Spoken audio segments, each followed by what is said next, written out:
Congress party బలోపేతానికై Congress party చేపట్టిన కార్యక్రమం జిల్లా పర్యటన.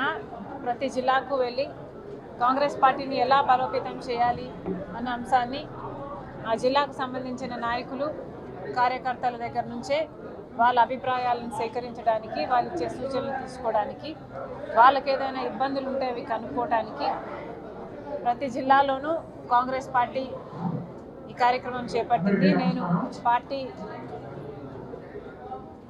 అధ్యక్షురాలిగా ప్రతి జిల్లాలోనూ ఈ కార్యక్రమం చేపడుతూ ఈరోజు ఎన్టీఆర్ జిల్లాకి రావడం జరిగింది.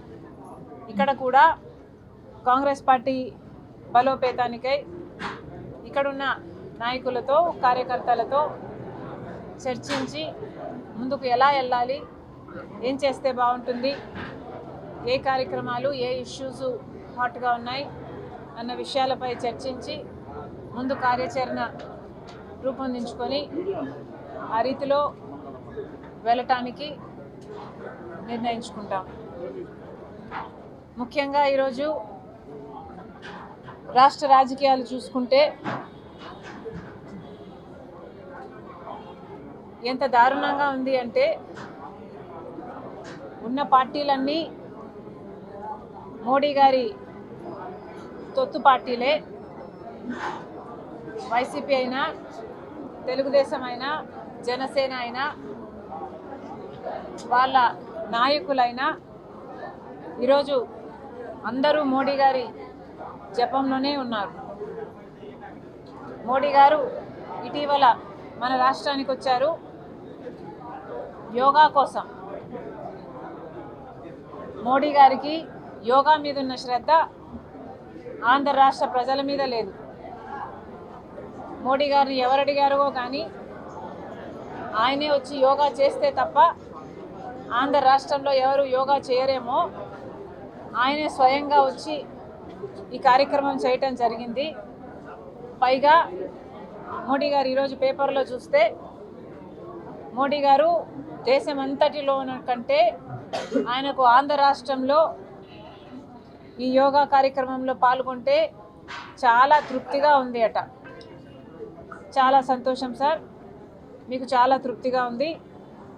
మరి ఆంధ్ర రాష్ట్ర ప్రజల తృప్తి గురించి ఏమిటో కూడా మోడీ గారు సమాధానం చెప్పాలి. యోగా కోసం రమ్మని ఎవరు అడగలేదు. ఆయన చేతులు ఊపుకుంటూ వచ్చారు మోడీ గారు, యోగా చేశారు, బాగానే ఉంది. కానీ ఆంధ్ర రాష్ట్రానికి ఇచ్చిన విభజన హామీలలో ఏ ఒక్క హామీ గురించి అయినా మోడీ గారు మాట్లాడి వెళ్ళారా అంటే ఒక్క మాట కూడా ఆంధ్ర రాష్ట్ర ప్రజలకు భరోసా కలిగించేదిగా లేనే లేదు. 10 సంవత్సరాలు ప్రత్యేక హోదా ఇస్తామన్నారు మోడీ గారు, దాని గురించి ఊసేలేదు. పోలవరం ప్రాజెక్టు రాజశేఖర రెడ్డి గారు గ్రావిటీ బేస్డ్ ప్రాజెక్టుగా 45 మీటర్లలో వాటర్ స్టోరేజ్ కెపాసిటీని ప్లాన్ చేస్తే దాన్ని మోడీ గారి సర్కారు ఇప్పుడు పార్లమెంటులోనే 41 మీటర్లకే కుదిస్తూ అందుకే మేము డబ్బులు ఇస్తున్నామని చెప్తే ఒక్క పార్టీ కూడా మోడీ గారికి, బీజేపీకి వ్యతిరేకంగా వైసీపీ అయినా, టీడీపీ అయినా, జనసేన అయినా ఒక్క పార్లమెంట్ మెంబరు కూడా ఇది అన్యాయము అని ఒక్కరు కూడా చెప్పలేదు. పోలవరం ప్రాజెక్టుకు ఇవ్వాల్సిన డబ్బుల్లో 83,000 కుటుంబాలకి R&R మిగిలించుకోవడానికే మోడీ గారు ఇంత పెద్ద అన్యాయం చేస్తున్నారు. అయినా మోడీకి వ్యతిరేకంగా, బీజేపీకి వ్యతిరేకంగా మాట్లాడే దమ్ము ఏ ఒక్క పార్లమెంటేరియన్కి లేకపోయింది.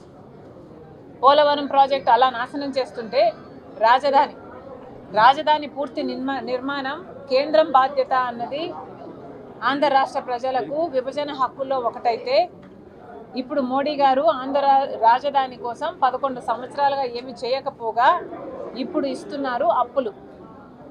ఎవరు అడిగారు అప్పులు? మాకెందుకు ఇస్తున్నారు అప్పులు?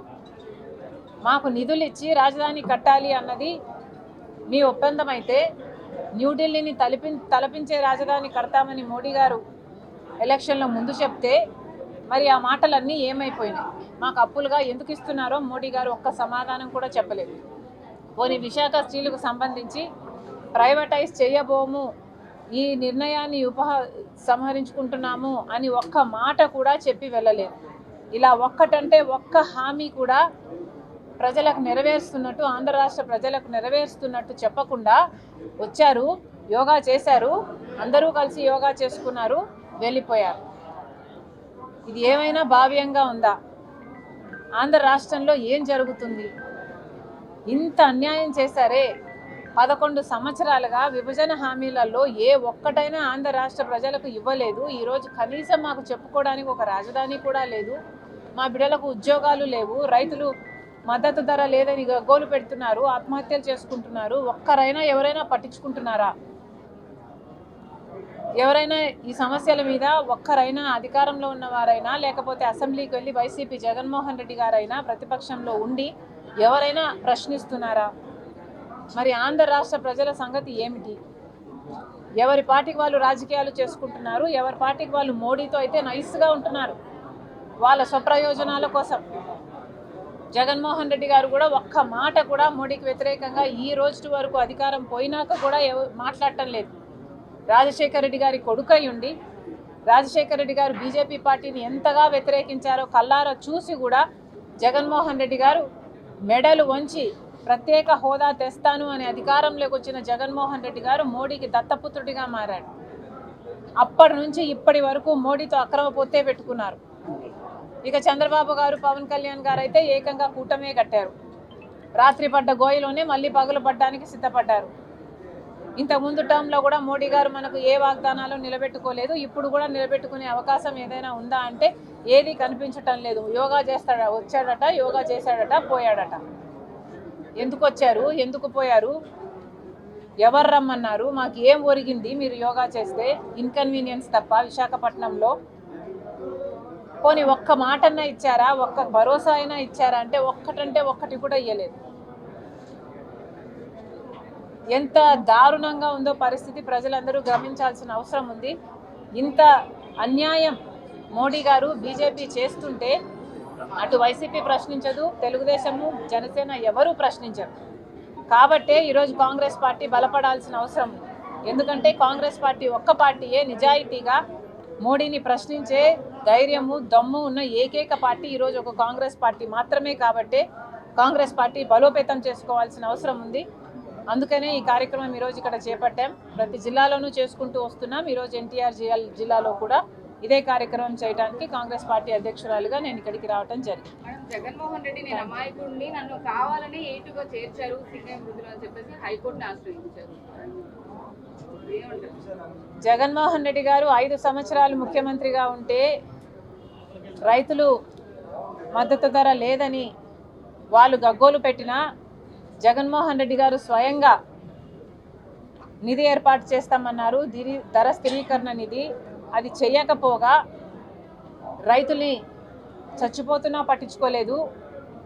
మద్యమని ఒక మాఫియానే చేశారు, మద్యపాన నిషేధం అని చెప్పి మాఫియానే చేశారు. రాజశేఖర రెడ్డి గారి ప్రాజెక్టులలో 6 నెలల్లో జలయజ్ఞం పూర్తి చేస్తానని చెప్పి ముట్టుకోలేదు. ఇలా 5 సంవత్సరాలు అధికారంలో ఉండి కూడా మొత్తం సమయాన్ని వృధా చేశారు.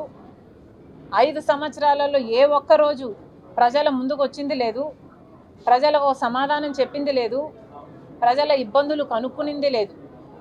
5 సంవత్సరాలు ప్రజలకు కాదు కదా, కనీసం వాళ్ళ లీడర్లకే అందుబాటులో లేడు. ఇక కార్యకర్తలకైతే అసలు జగన్ రెడ్డి ముఖమే మర్చిపోయారు వాళ్ళు.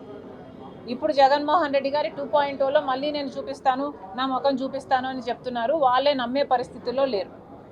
కాబట్టి జగన్మోహన్ రెడ్డి గారు ఇప్పుడు అధికారం కోసం మళ్ళీ అధికార దాహంతో ఇప్పుడు మళ్ళీ ఎలాగైనా సరే అధికారం చిక్కించుకోవాలని చెప్పి ఈరోజు జగన్మోహన్ రెడ్డి గారు ఏ అధికారంలో లేకపోతే ఏ ప్రోగ్రామ్ చేసినప్పటికీ ఒక బల ప్రదర్శన యాత్రగానే చేస్తున్నారు.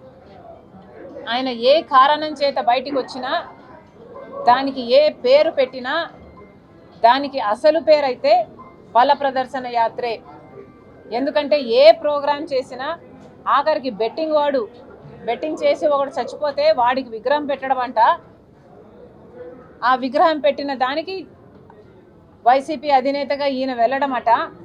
అది కూడా 100 మందికి పర్మిషన్ ఇస్తే ఈయన 1000 మందితో పోవడం అట. అది కూడా ఒక బల ప్రదర్శన కోసమే. ఇలా ఏం చేసినా బల ప్రదర్శన కోసమే చేస్తున్నారు జగన్మోహన్ రెడ్డి గారు. ఆ ప్రయత్నంలోనే నిన్న 2 ప్రాణాలు పోయాయి. ఒకరైతే మరీ ఘోరంగా టైర్ కిందనే పడి, జగన్మోహన్ రెడ్డి గారి కార్ టైర్ కిందనే పడి ఆయనను పక్కకు లాగేసి కనీసం ఆయనను పట్టించుకోకపోతే ఆ ప్రాణం కొంతసేపు అల్లాడి పోయింది, చనిపోయాడు. ఇవి మళ్ళీ మళ్ళీ జరగకుండా ఉండాలి అంటే ఈ బల ప్రదర్శన యాత్రలని నిషేధించాలి. మొత్తానికే జగన్మోహన్ రెడ్డి గారు ఈ బల ప్రదర్శన యాత్రలు చేయటానికి వీల్లేదు అని ఆంక్షలు పెట్టాల్సిన అవసరం ఉంది. మేడం, ఆ టైర్ కింద పడింది సింగయ్య అయినప్పటికీ కూడా వాళ్ళు ఖచ్చితంగా ఇది ఏఐ వీడియోని వాళ్ళు క్రియేట్ చేసి మరీ చెప్తున్నారు, కావాలని ఆరోపిస్తున్నారు అనేసి అంటున్నారు వైసీపీ వాళ్ళు. వివేకానంద రెడ్డి గారి హత్య చేసింది స్వయాన అవినాష్ అని సిబిఐ సాక్ష్యాలతో సహా, గూగుల్ మ్యాప్స్తో సహా హత్య చేసిన వాళ్ళు అవినాష్ రెడ్డి వాళ్ళ ఇంటికి వెళ్ళారు అని సాక్ష్యాలు చూపినా, హత్య చేసిన వాళ్ళు ఫోన్ కాల్ రికార్డ్స్లో అవినాష్ రెడ్డితో వాళ్ళ నాన్నతో మాట్లాడినారు అని చెప్పినా, సిబిఐ, నేను చెప్పడం కాదు, సిబిఐ దర్యాప్తు చేసి మరి ఇన్ని సాక్ష్యాలు బయట పెట్టినా కూడా అవినాష్ చేయలేదు, సునీత చంపించిందని చెప్పేవాళ్ళు వాళ్ళకి ఇది చెప్పడం ఓ లెక్క.